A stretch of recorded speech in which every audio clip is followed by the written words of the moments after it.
Let's make the Bitter Beast from Kraken Rum.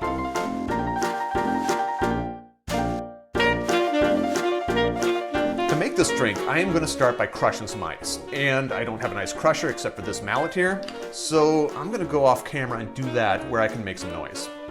With my ice beaten to a pulp, I'm going to see if I can fill the glass with as much as I did. I'm going to say that's filled enough. Next, 2 ounces of the Kraken Black Spiced Rum. 2 ounces, I don't know, that was an ice cube or something.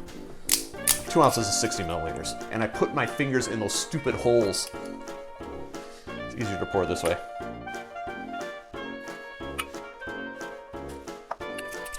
One ounce of triple sec. I currently do not have any triple sec, so I'm going to use Grand Marnier instead.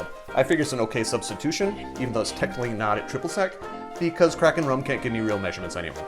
1 ounce, 30 milliliters. 5 ounces of orange juice, fresh squeezed of course. 5 ounces is 150 milliliters. I just did math, I don't know if you can see it on my face.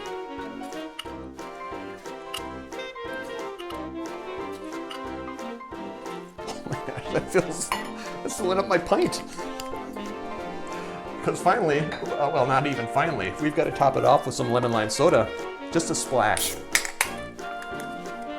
And it is really just going to be a splash because I'm not getting anything else in there. Except for the 2 dashes of Angostura bitters on top. Ooh. And they don't say to mix this, so I'm going to get a straw. Now that I have a straw, I'm going to put that in my drink, and that's it, there's no garnish. And there you have it, the Bitter Beast from the Kraken Rum. Drink with good spirits.